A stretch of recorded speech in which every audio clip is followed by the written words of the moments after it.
الحمد لله رب العالمين والصلاة والسلام على سيد الأنبياء والمرسلين أما بعد فأعوذ بالله من الشيطان الرجيم بسم الله الرحمن الرحيم ولنبلونكم بشيء من الخوف والجوع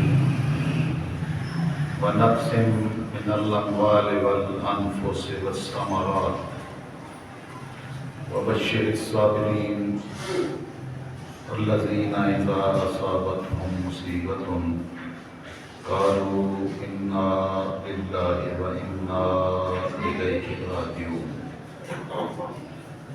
أولئك عليهم صلوات من ربهم ورحمة وأولئك هم المهتدون صدق الله مولانا العظيم وصدق رسوله النبي الأمي الكريم ونحن على ذلك من الشاهدين والشاكرين والحمد لله رب العالمين.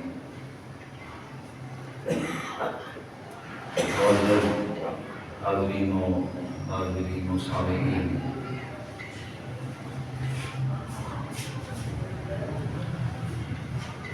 قرآن مقدس کی سورہ بقرہ کی 155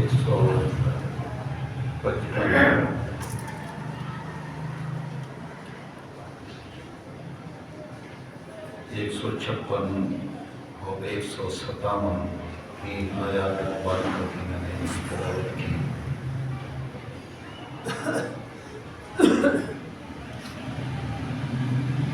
یہ آیات مبارکہ میں نے غزہ کے ایک کم سن بچے کی تلاوت کرتے ہوئے ان آیات کو اس بچے سے سنا.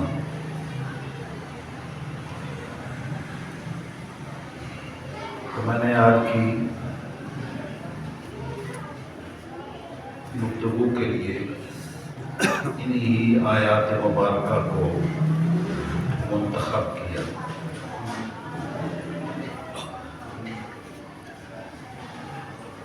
آج جو حالات ہیں عالم اسلام کے، مسلمانوں کے صدامن ملک ہیں، اور بچوں، عورتوں، ہسپتالوں اور عام انسانوں پر ظلم و ستم کی جو قیامت برپا ہے،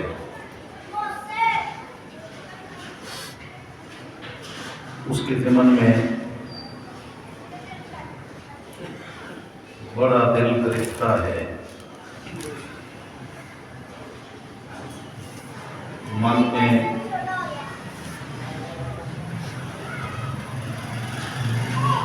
ان حالات کو سن کر، دیکھ کر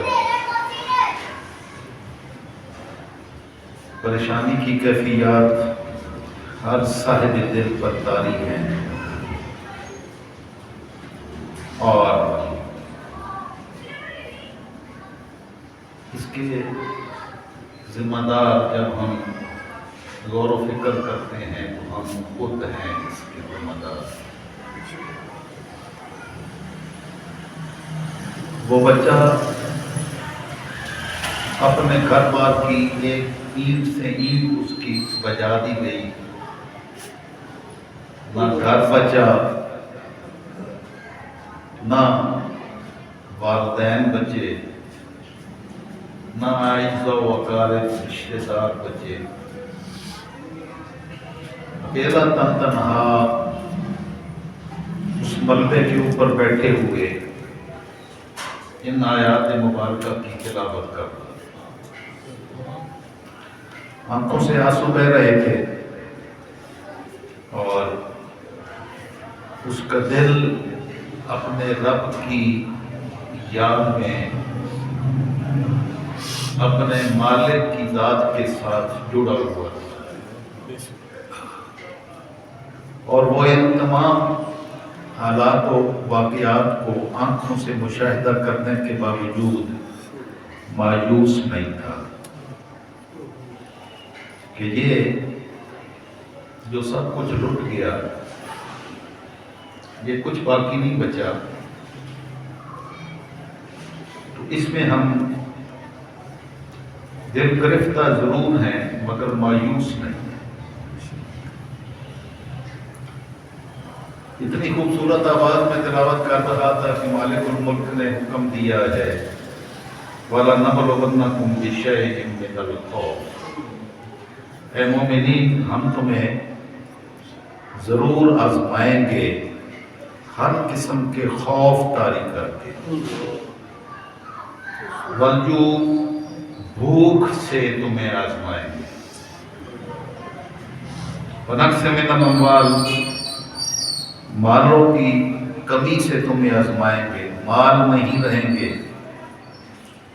بھوک کا دورہ ہوگا، خوف کی کیفیات طاری ہوں گی، والانفس، جانیں چلی جائیں گی، والثمرات، پھل اجڑ جائیں گے، باغات، رزق کی جو اللہ رب العزت نے عطا فرمانے کی صورتیں رکھی ہیں وہ وسائل ذرائع اجڑ جائیں گے، اور اس آزمائش کے بدلے میں جس کو صبر کرنا نصیب ہوا اور اس نے صبر کا دامن تھاما،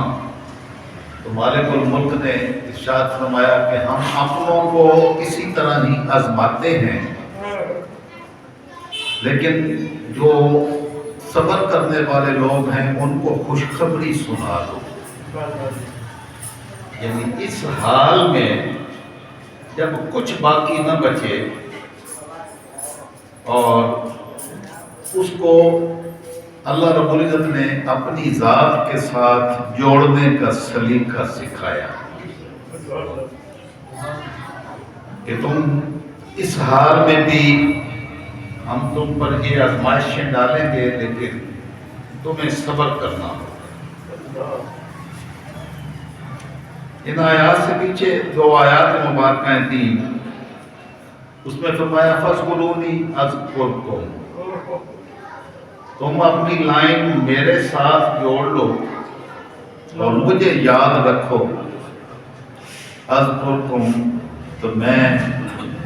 اپنی لائن تمہارے ساتھ جوڑ لوں گا، تم میری یاد کرو، میرا ذکر کرو، میں تمہارا ذکر کروں گا، واشکرونی، اور ہر حال میں میرا شکر ادا کرو، ولا تکفرون، اور میرے ساتھ کفر نہ کرنا، یعنی لائن میرے ساتھ جوڑے رکھنا۔ یا ایھا الذین آمنوا استعینوا بالصبر والصلاۃ، اے ایمان والو صبر اور نماز کے ذریعے سے مدد طلب کرو، استعانت، اللہ کی بارگاہ سے مدد طلب کرو، صبر کا دامن تھامے ہوئے اور نماز کے ذریعے سے، یعنی میری یاد کو اپنے من میں بسا کر صبر کا دامن تھامے رکھنا، تو ان اللہ مع الصابرین، تو یقین رکھ لو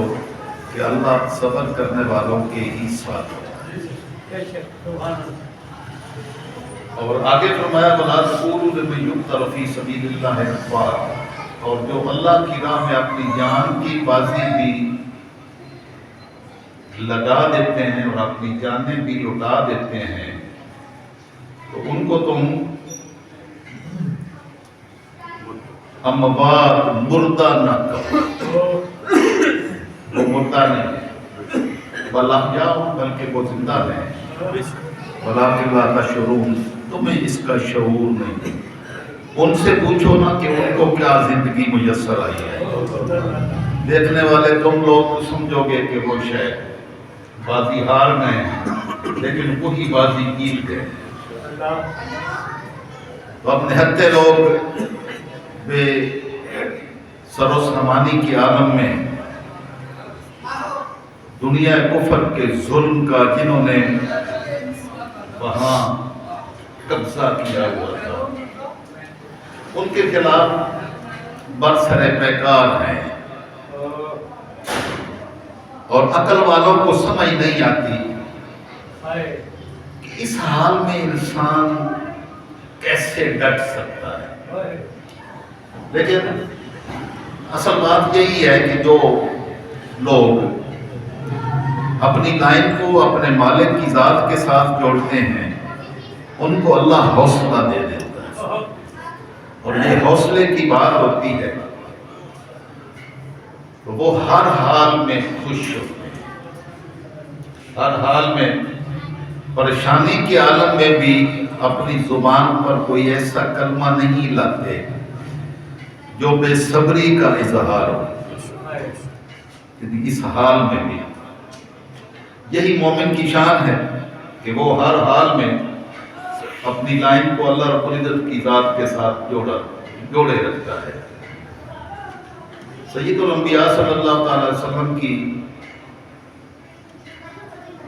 ذات مبارکہ کو اللہ نے شہزادہ عطا فرمایا، آپ نے ان کا نام ابراہیم رکھا۔ مسلم شریف کی حدیث ہے، آقا علیہ السلام نے فرمایا کہ آج رات میرے ہاں اللہ نے بیٹا دیا ہے، میں نے اپنے باپ ابراہیم کے نام پر ان کا نام ابراہیم رکھا۔ پھر آپ نے رضاعت کے لیے ایک صحابی ابو سیف جو لوہار تھے، بھٹی کا کام کرتے تھے، ان کی اہلیہ ام سیف کے سپرد کیا کہ بچے کو دودھ پلانا ہے، رضاعت کے لیے ان کو دیا۔ حضرت انس بن مالک ارشاد فرماتے ہیں کہ تاجدار کائنات صلی اللہ علیہ وسلم کبھی کبھی ان کے ہاں تشریف لے جاتے۔ یہ میرے سید الانبیاء صلی اللہ علیہ وسلم کی سیرت طیبہ ہے جو انسانوں کی قدر کرنا سکھاتی ہے۔ ہم نے تو دنیا کے معیارات بنائے اور اسلام کا رشتہ اور ناطہ ہم نے بھلا دیا، اور باقی ساری چیزیں ہمیں دنیا داری کی مقدم ہو گئی اور دل کا رشتہ ہم نے پیچھے کر دیا۔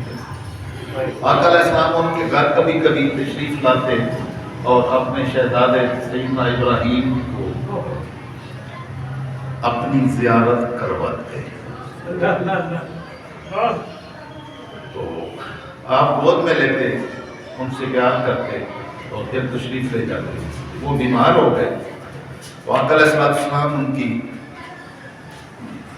عیادت کے لیے تشریف لے گئے۔ حضرت انس بن مالک فرماتے ہیں کہ میں بھی آپ صلی اللہ علیہ وسلم کے ساتھ پیچھے پیچھے چل پڑا۔ جب ہم وہاں ان کے گھر کے قریب پہنچے تو وہ بھٹی چلا رہے تھے اور اس سے دھواں نکل رہا تھا، گھر بھی دھوئیں سے بھرا ہوا تھا۔ تو میں دوڑ کے آگے پہنچا، آقا علیہ السلام سے آگے نکل کے، اور تاکہ میں ابو سیف کو جا کے بتاؤں کہ سید الانبیاء تشریف لا رہے ہیں۔ تو میں نے جا کے ابو سیف کو کہا کہ یہ ذرا بھٹی بند کر دو، تاجدار کائنات صلی اللہ علیہ وسلم تشریف لا رہے ہیں۔ تو انہوں نے بھٹی بند کر دی، آقا علیہ السلام وہاں پر تشریف لائے۔ سیدنا ابراہیم اپنے شہزادے کو بلوایا، منگوایا۔ وہ اس وقت حالت نزع میں تھے، یعنی وہ اپنی جان اللہ رب العزت کے سپرد کر رہے تھے۔ حضرت انس بن مالک فرماتے ہیں کہ تاجدار کائنات صلی اللہ علیہ وسلم نے ان کو اس حال میں دیکھ کر ثم قال ما شاء اللہ ان یقول، آپ نے کچھ کلمات پڑھے جو اللہ نے چاہا کہ آپ پڑھتے، بلند آواز سے نہیں پڑھے تھے، آہستہ آواز سے پڑھے تھے تو انس بن مالک نے وہ الفاظ نہیں بیان کیے کیونکہ انہوں نے سنے نہیں ہیں، تو ہونٹوں کو ہلتا ہوا دیکھا ہوگا کہ آپ کچھ پڑھ رہے ہیں، تو انہوں نے بیان کیا کہ اللہ نے جو چاہا وہ آپ نے پڑھا، میں نے اس کا ترجمہ کیا کہ آقا علیہ السلام نے ان کو دم کیا، اور وہ چونکہ حالت نزع اور اس کفیت میں تھے تو اسی میں ان کا وصال ہوا، تو آقا علیہ السلام کی چشمان مبارک سے آنسو بہ رہے ہیں، تو آپ نے فرمایا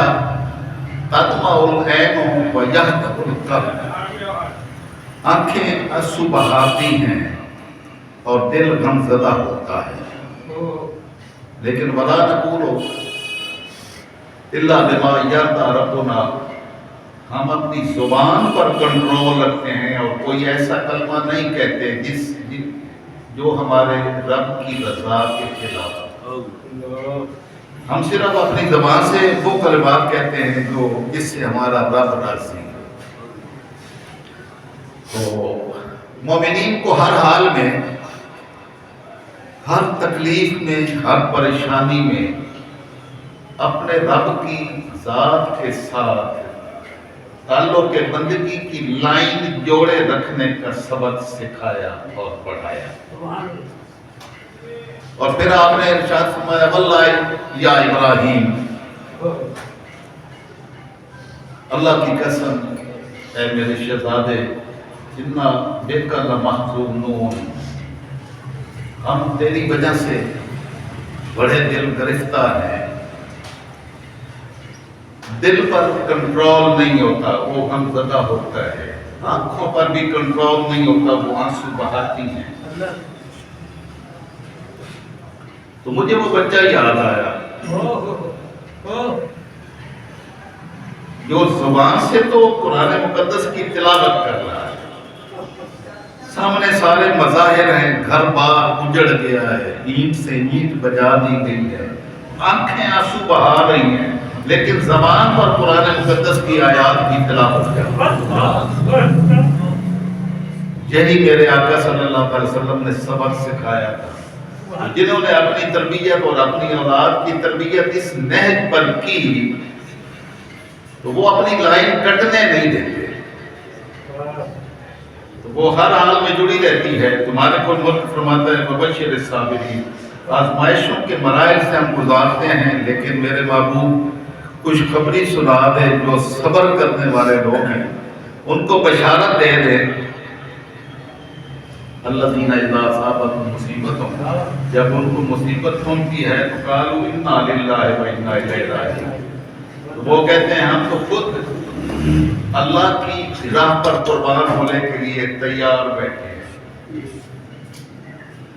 ہم تو ادھر ہی جانے کے لیے ہم وقت تیار ہیں، اور ہمارا رجوع اسی کی ذات کی طرف ہی ہے، یہاں تو ہم عارضی طور پر چند دنوں کے لیے ہم دنیا سے لو لگا کر اپنے رب کی ذات کو بھول گئے، اور ہم نے دنیا کو مقدم رکھا۔ رب ذوالجلال نے مومنین کو سبق پڑھایا، سبق سکھایا کہ جن کو یہ لائن نصیب ہوتی ہے اولئک علیہم صلوات من ربہم ورحمہ، وہی لوگ ہیں جن پر اللہ کی طرف سے نوازشات ہوتی ہے، اللہ ورحمہ اپنی رحمت کا نزول فرماتا ہے، اولئک هم المہتدون، ہدایت کے راستے پر یہی لوگ ہیں۔ تو وہ بچہ خوبصورت آواز میں ان آیات مبارکہ کی تلاوت بھی کرتا جا رہا ہے، آنکھوں سے آنسو بھی بہاتا جا رہا ہے، لیکن دنیا کو پیغام دے رہا ہے کہ اس حال میں بھی اپنے رب سے ہم راضی ہیں۔ وہ جس حال میں رکھے ہم ہر حال میں اس رب الجلال کی ذات سے خوش اور راضی ہیں۔ اور یہی وہ سبق تھا جو صبر اور نماز کا تھا، جو آقا رب ذوالجلال نے آقا کی غلاموں کو سکھایا، اور انہی کے لیے بشارتیں ہوئیں کہ جو لوگ یہ سب کچھ قربان کرنے کے لیے تیار ہوتے ہیں تو ہم ان کے ساتھ ان اللہ مع الصابرین۔ میں نے ذکر کیا تھا ایک حدیث پاک کا، حضرت ثوبان بیان کرتے ہیں کہ تاجدار کائنات صلی اللہ علیہ وسلم نے ایک خطبہ ارشاد فرمایا، اور نماز پہلے ادا کی، اور نماز میں اللہ رب العزت کی بارگاہ میں جب اس کی بارگاہ میں پہنچتے ہیں تو مومنین کی حالت پریشانی میں نمازیں اور لمبی ہو جاتی ہیں، جن کی لائن ملی ہوتی ہے اللہ کی ذات کے ساتھ، تو حکم بھی یہی دیا گیا ہے کہ استعینوا بالصبر والصلاۃ، صبر کے ساتھ مدد طلب کرو اور نماز کی حالت میں چلے جاؤ۔ تاجدار کائنات صلی اللہ علیہ وسلم کو جب کوئی پریشانی ہوتی تو آپ حضرت بلال کو بلاتے اور فرماتے، ارحنا یا بلال، اے بلال ذرا میرے مالک کا نام لو نا اور ہمیں دل کی راحت عطا کرو،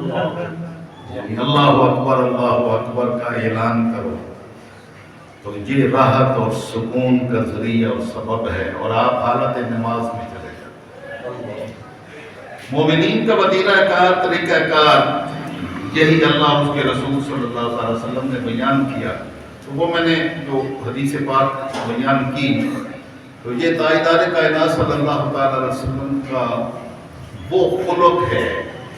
کہ آقا علیہ السلام نے اپنے غلاموں کو سکھایا کہ ہم کس طرح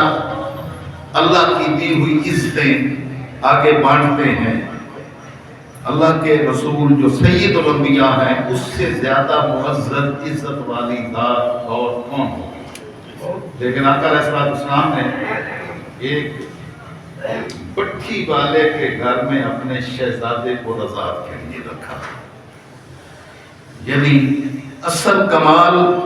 اور اصل مقام جو ہے وہ دین ہے۔ ہمارا تعلق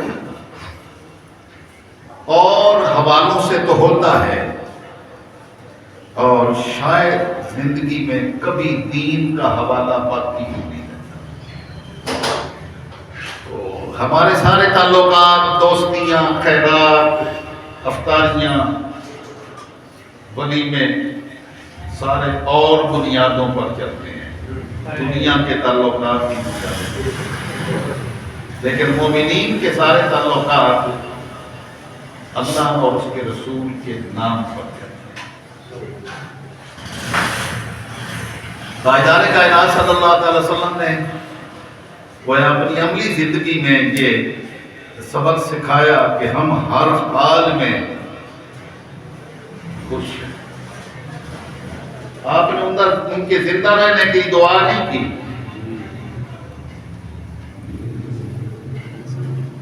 اگر آپ دعا فرماتے تو زندگی واپس لوٹتی۔ آقا علیہ السلام نے دعا نہیں کی، بلکہ اللہ کی رضا اور راضی۔ تو ہم نے اللہ کی رضا کو مقدم نہیں رکھا۔ ہاں، وہ میں نے جو حدیث پاک بیان کرنا شروع کی، آقا علیہ السلام نے ارشاد فرمایا کہ میں نے نماز لمبی کی، اور نماز میں میں نے اپنے رب سے 3 چیزیں مانگی۔ ایک چیز یہ مانگی کہ اللہ رب العزت میری امت کو سالی سے ہلاک نہ کرے۔ تو اللہ نے دعا قبول کر لی کہ میرے محبوب آپ کی امت پر سالی اجتماعی طور پر نہیں آئے گی، جزوی طور پر، انفرادی طور پر آ سکتی ہے، لیکن اجتماعی طور پر سالی نہیں آئے گی۔ اور دوسری دعا مانگی کہ باری تعالیٰ دشمن کو اجتماعی طور پر میری امت پر غالب نہ کرنا، مسلط نہ کرنا، کافر غالب آ جائیں اور مسلمان سارے مغلوب ہو جائیں۔ تو اللہ نے یہ بھی دعا قبول کر دی۔ میرے بابو، دشمن آپ کی امت پر اجتماعی طور پر غالب نہیں آئیں گے۔ تو جب یہ دعا مالک الملک نے قبول فرما لی تو اس کا مطلب ہے کہ دشمن کا غلبہ کبھی نہیں ہو سکتا، کفر کا غلبہ نہیں ہو سکتا۔ لیکن اگر مسلمان اجتماعی طور پر ہی بیٹھ جائیں اور مغلوب ہونے کے لیے تیار ہو جائیں کہ ہم اٹھ ہی نہیں سکتے، ان کے مقابلے میں ہم کھڑے نہیں ہو سکتے، تو پھر دنیا کی کوئی طاقت تباہی و بربادی سے بچا نہیں سکتی۔ یہ ساری آفتیں، ساری مصیبتیں ہماری اپنی لائی ہوئی ہیں، وگرنہ اللہ رب العزت نے اتنی تعداد میں مومنین آقا علیہ السلام کی امت پیدا کی کہ اگر وہ سٹینڈ لیتے تو کبھی دشمن غالب نہیں آ سکتا۔ تیسری دعا فرمائی کہ میری امت آپس میں نہ لڑے، یضربوا بعضهم رقاب بعض، ایک دوسرے کی گردنیں کاٹتے پھریں۔ تو آقا علیہ السلام نے فرمایا فمانا عنی، اللہ رب العزت نے میری یہ دعا قبول نہیں کی، کہ یہی تو آزمائش ہے، اسی سے تو آزمانا ہے کہ کون ہماری خاطر اپنی زندگی گزارتا ہے اور کون اپنی دنیا داری کی خاطر زندگی۔ تو ہماری ساری لڑائیاں آپس میں ایک دوسرے کے ساتھ ہیں، اور جہاں لڑائی کے لیے کھڑا ہونا تھا اللہ اور اس کے رسول کے نام پر، وہاں کھڑا ہونے کے لیے تیار نہیں۔ اور یہ دنیا کا ضابطہ ہے کہ جو کھڑا ہونے کے لیے تیار ہی نہ ہو وہ کبھی سرخرو نہیں ہو سکتا، اور اللہ کی مدد ان کو کبھی نصیب نہیں ہو سکتی۔ کبھی 313 تھے، 313 تھے، اس وقت اللہ کی مدد اور نصرت آئی تھی۔ سورہ توبہ میں یہ آیات مبارکہ ہیں جو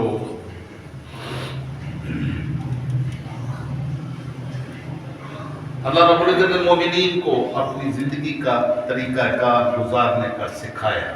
کہ تم زندگی کیسے گزارو۔ تو ارشاد فرمایا یا ایھا الذین آمنوا، اے ایمان والو، لا تتخذوا آباءکم و اخوانکم اولیاء، تم اپنے آباء و اجداد کو، اپنے بھائیوں کو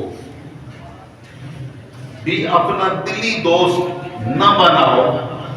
اپنے بھائیوں کو بھی چھوڑ دو، باپ دادوں کو بھی چھوڑ دو۔ کب ان استحبوا الکفر علی الایمان، اگر وہ ایمان پر کفر کو پسند کریں تو تم ان کی سنگت چھوڑو، کیونکہ سارا تعلق جو تمہارا ہے وہ اللہ اور اس کے رسول کی لائن کے ذریعے ہے۔ اگر کسی نے یہ لائن کاٹ دی ہے تو تمہارا تعلق بھی کٹ گیا، تمہاری سارے رشتے، تمہاری دوستیاں، تمہارے تعلقات اور تمہارا ان کے ساتھ ہر قسم کا تعلق، لین دین، محبتیں، دوستیاں، ساری کی ساری اللہ اور اس کے رسول کی خاطر ہوں گے۔ اور اگر وہ کافر ہو جائے اور وہ ایمان کی بجائے کفر کو پسند کریں تو پھر تمہارا کوئی تعلق ان کے ساتھ باقی رہتا نہیں، کیونکہ یہی دین کا دو قومی نظریہ ہے کہ کفر ایک ملت ہے اور ایمان والے ایک ملت ہے۔ اسی ملت کو مد نظر رکھنے کے سبق جو ہے وہ علامہ اقبال رحمۃ اللہ تعالی علیہ تمام ان ہستیوں نے دیے جن کے من میں اللہ اور اس کے رسول صلی اللہ تعالی وسلم کی محبت اور عشق سرایت کیے ہوئے ہیں۔ کی محمد سے وفا تو نے تو ہم تیرے ہیں، یہ جہاں چیز ہے کیا لوح و قلم تیرے ہیں۔ یہی سبق سکھایا۔ ابھی 9 نومبر گزرا، یہ اس مفکر اسلام کا یہی سبق تھا۔ تو اللہ رب العزت نے ارشاد فرمایا کہ اپنی ساری تعلق داریاں، رشتہ داریاں، دوستیاں، خون کے رشتے، یہ سارے کے سارے اگر اللہ کی ذات پر ایمان کے راستے میں رکاوٹ بن جائیں تو ان کو اپنا دلی دوست مت سمجھیں۔ ہاں، رواداری کا سلوک کیا جائے گا۔ ماں باپ کافر ہو تب بھی رواداری ہوگی، لیکن ان کے ساتھ دوستی نہیں ہوگی۔ دوستی صرف ایمان والوں کے ساتھ۔ وَمَن يَتَوَلَّهُم مِّنكُمْ فَأُولَٰئِكَ هُمُ الظَّالِمُونَ، جس نے ان کے ساتھ اس حال میں بھی دوستی رکھی، یعنی کافروں کے ساتھ دوستی رکھی، تو وہی ظالم لوگ، وہ ظالم لوگ جو کافروں کے ساتھ دوستی رکھی۔ تو ہماری تو امت مسلمہ جو ہے وہ ساری اسی تفرقہ اور ایک دوسرے کی گردن کاٹنے کے لیے اپنی لڑائیوں میں اس طرح مست ہیں دنیا کے مفادات کی خاطر کہ ان کو صرف دنیا کے ہی مفادات مد نظر ہوتے ہیں، اللہ اور اس کے رسول کا نام کو یاد بھی۔ اللہ رب العزت نے کیا فرمایا کہ جو اس حال میں بھی دوستی گزر رکھے، اور ایک آیت میں فرمایا کہ جن کی دوستیاں کافروں کے ساتھ ہوتی ہیں فَإِنَّهُمْ مِنْهُمْ، وہ بے شک مسلمان ہوں ظاہراً اور وہ دوسری جگہ رہتے ہوں، لیکن جہاں ان کی دوستی ہوگی نا، اللہ رب العزت قیامت کے دن ان کو انہی کے ساتھ کھڑا کرے گا۔ جب اس کا حشر ہوگا تو اس کا حشر مومنین کے ساتھ نہیں ہوگا، فَإِنَّهُمْ مِنْهُمْ، اس کا دلی تعلق، کیونکہ دل کا تعلق، قلبی تعلق ان کا دشمنوں کے ساتھ ہے، تو اس کا حشر بھی ادھر دشمنوں کی معیت میں ہوگا۔ المرء مع من احب، آقا علیہ السلام نے فرمایا دنیا کے اندر ایک شخص مشرق میں ہوگا، ایک شخص مغرب میں ہوگا، 1000 سال پہلے گزرا ہوگا، 1000 سال بعد آیا ہوگا، لیکن ان کے دل میں اللہ اور اس کے رسول کی خاطر ایک دوسرے کے ساتھ محبت ہوگی، تو قیامت کے دن مالک الملک دونوں کو اکٹھا کر دے گا، ان کو دونوں کو اکٹھا کر دے گا۔ داتا صاحب غلام نواز 1000 سال پہلے گزرے، جن کو دلی تعلق ان کے ساتھ اللہ اور اس کے رسول کی خاطر نصیب ہوا، وہ قیامت کے دن ان کا حشر داتا صاحب کے قدموں میں۔ تو دلی تعلق کی بات ہے، اگر وہ کافروں کے ساتھ ہوا تو کافروں کے ساتھ کھڑا ہوگا، اور اگر مومنین کے ساتھ ہوا تو حشر اس کا مومنین کے ساتھ۔ اصل تو اس دلی تعلق کی بات ہے۔ اللہ رب العزت نے ارشاد فرمایا کہ جو کافروں کے ساتھ دوستی رکھے وہ اپنے آپ پر ظلم کرنے والے لوگ ہیں، اس لیے کہ انہوں نے اپنے آپ کو حفاظت کے حصار سے نکال کر اپنا آپ دشمنوں کے سپرد کر دیا۔ پھر آگے ایک ایسا فلسفہ بیان کیا اس اگلی آیت میں، یہ 24 نمبر آیت ہے سورہ توبہ کی۔ ارشاد فرمایا قُلْ إِنْ كَانَ آبَاؤُكُمْ وَأَبْنَاؤُكُمْ وَإِخْوَانُكُمْ وَأَزْوَاجُكُمْ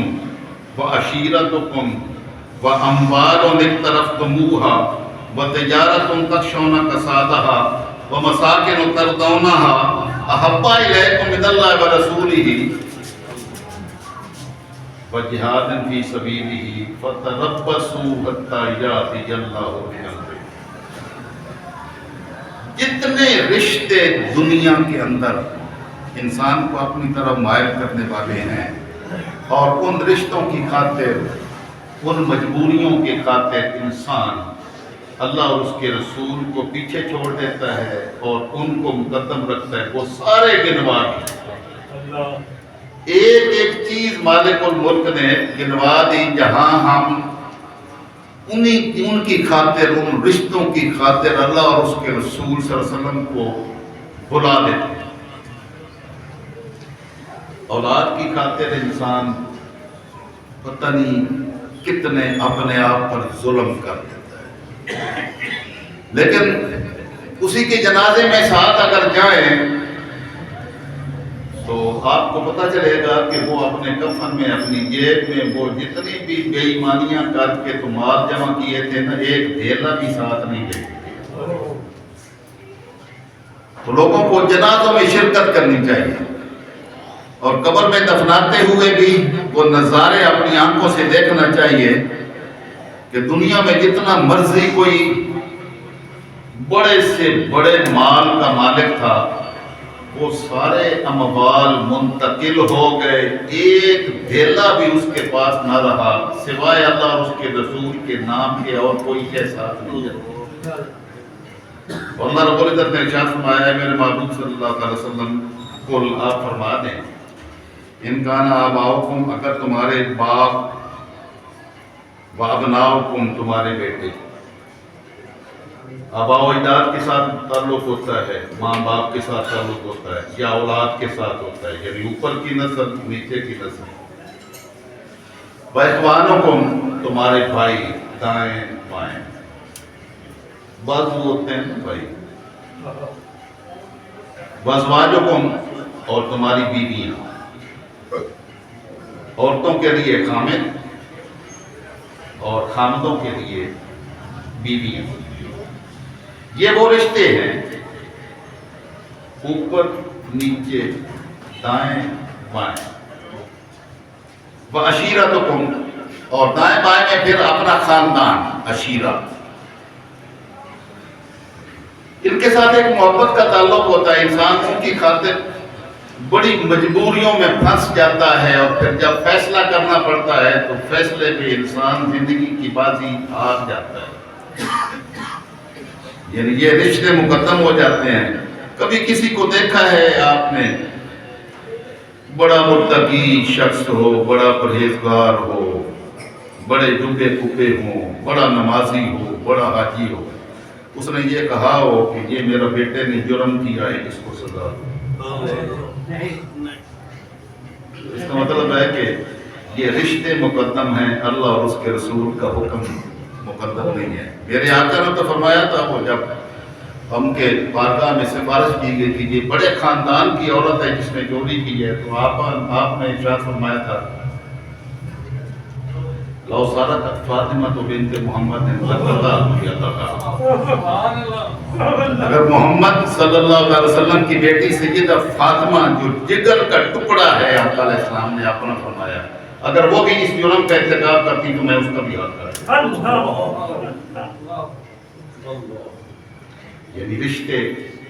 رشتے داریاں، تعلق داریاں اللہ اور اس کے رسول کے راستے میں رکاوٹ نہیں بن سکتی۔ اگر بنے تو یا وہ رشتے رہیں گے یا اللہ رسول کا رشتہ رہے گا، یہ ایک ہی رشتہ رہ سکتا ہے، دونوں نہیں رہے۔ یا اس کو قربان کرنا ہوگا، یہ رشتے رکھنے پڑیں گے، رکھ لے، ٹھیک ہے رکھ لے، لیکن پھر اس کے پاس بچہ کچھ نہیں۔ لیکن اگر یہ رشتے اس نے قربان کر دیے، اللہ اور اس کا رسول کا رشتہ مقدم رکھا، تو پھر وہ دنیا میں بھی سرخرو ہوگا، قبر میں بھی آگے پہنچے گا تو سید الانبیاء صلی اللہ علیہ وسلم استقبال ہوگا۔ وہ ذات تو قبر میں بھی ساتھ نہیں چھوڑتی، جہاں سارے کے سارے رشتے ساتھ چھوڑ جاتے ہیں، ماں بھی رو دھو کے چپ کر جاتی ہے، اولادیں بھی چپ کر جاتی ہیں، باپ بھی چپ کر جاتے ہیں، بیویاں بھی خاموش ہو جاتی ہیں، 2 4 10 دن، مہینہ، 4 مہینے گزرنے کے بعد بیوی بھی آگے شادی کر دی، رشتے یہاں ختم۔ لیکن اللہ اور اس کے رسول کا رشتہ یہ ہے کہ وہ قبر میں بھی پہنچتا ہے تو قبر میں بھی رسول صلی اللہ علیہ وسلم کا رشتہ منقطع نہیں ہوتا۔ تاجدار کائنات صلی اللہ علیہ وسلم وہاں بھی تشریف لاتے ہیں، اور ما کنت تقول فی حق ھذا الرجل، اس ہستی کے بارے میں دنیا میں کیا کہا کرتا ہے، یہ سوال ہوتا ہے۔ تو جس کا رشتہ چلتا رہا ہو، جس نے رشتہ منقطع نہ ہونے دیا ہو،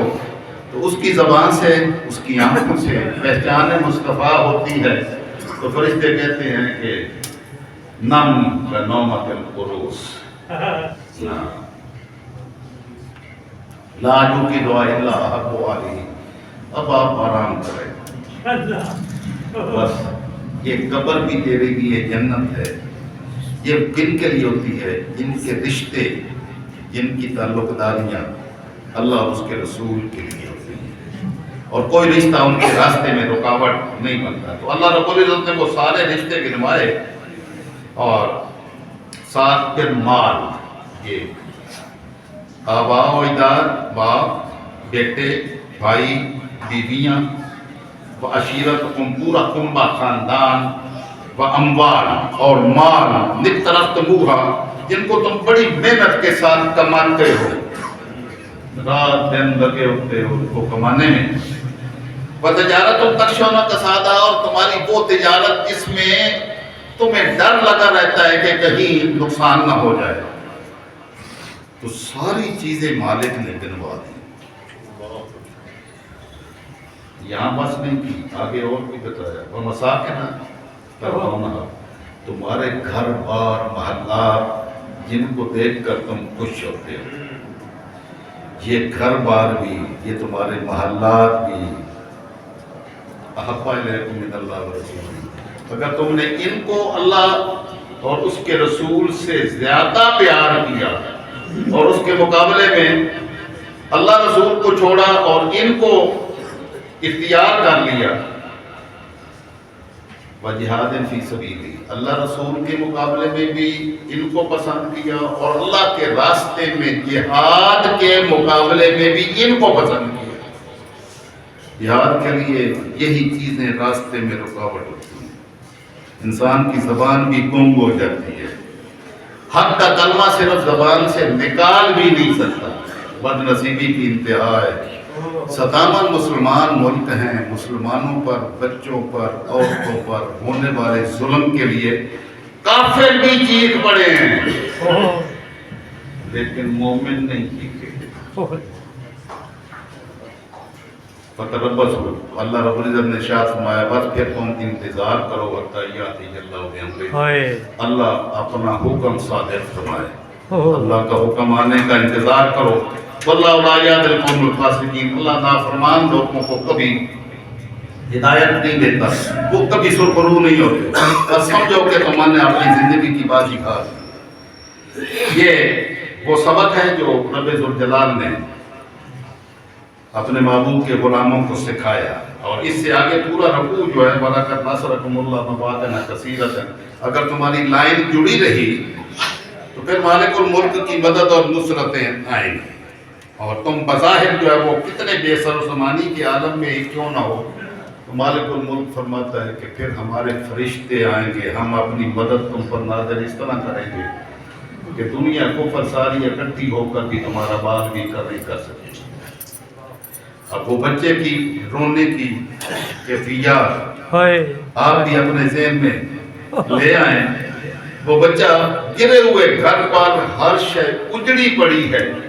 لیکن وہ قرآن مقدس کی تلاوت کر رہا ہے، وَلَنَبْلُوَنَّكُمْ بِشَيْءٍ مِّنَ الْخَوْفِ وَالْجُوعِ وَنَقْصٍ مِّنَ الْأَمْوَالِ وَالْأَنفُسِ وَالثَّمَرَاتِ وَبَشِّرِ الصَّابِرِينَ۔ وہ بچہ کہہ رہا کہ مالک الملک تو نے یہ ساری چیزیں لے لی، لیکن ہم اس حال میں بھی تیری ذات کے ساتھ راضی ہیں، ہم تیری بارگاہ میں شکوہ نہیں کرتے، یہ تیرے نام پر ہم یہ سارا کچھ لوٹانے کے لیے تیار۔ اور اللہ کی طرف سے ندا آتی ہے وَبَشِّرِ الصَّابِرِينَ، صبر کرنے والوں کو میرے محبوب کی طرف۔ کاش امت مسلمہ کا ہر فرد اس بچے کے کردار کی طرح اپنا تعلق اپنے مالک اللہ اور اس کے رسول کی ذات کے ساتھ جوڑے ہوئے ہوتا تو یہ ذلت اور رسوائی ہمارا مقدر نہ بنتی۔ یہ ذلت اور رسوائی ہمارا مقدر اس لیے بنی ہے کہ ہم نے اللہ اور اس کے رسول کی